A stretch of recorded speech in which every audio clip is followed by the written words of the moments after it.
उपस्थित थिबा आम बौद्ध संघर कर्मकर्ता तथा प्रज्ञा फाउंडेशन उपस्थित थिबा भंती जी को मोर प्रथम मोर नमस्कार जनावि। आज तो सभा रे जो भंती जी जो उपदेश देले जो भाषण देले जो प्रवचन देले तक आम जहाँ भी कहीपर ताहा बोध हुए यह बुध विहार मु भावुची बोधे किसी रकम भी प्रथम धर्मश्रवण दिन होता कारण यह पूर्व बुध विहार बहुत प्रोग्राम किंतु एमती एक धर्ममय परिवेश एत शांत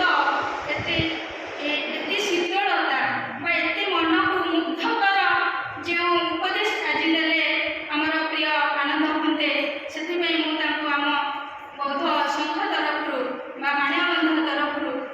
बहुत बहुत धन्यवाद दूसरी से आज आम गहरे उपस्थित रही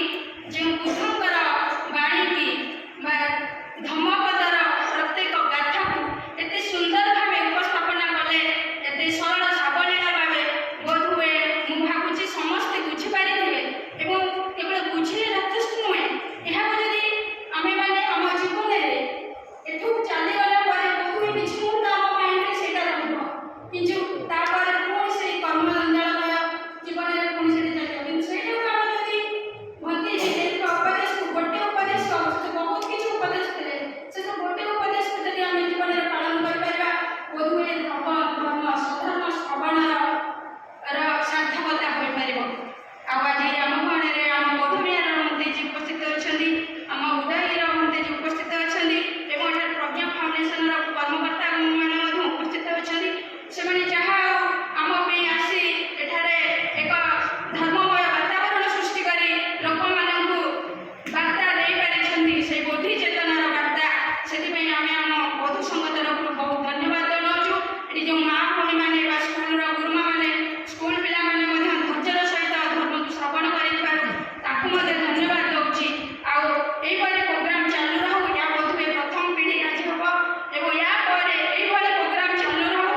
एवं प्रति मसरे प्रति वर्ष को थे दी थर हुए और लोक मैंने आहरी आसी शुणती तेज से जीवन में किसी उन्नति हो पार से बोधि बुद्धंकर पाद पद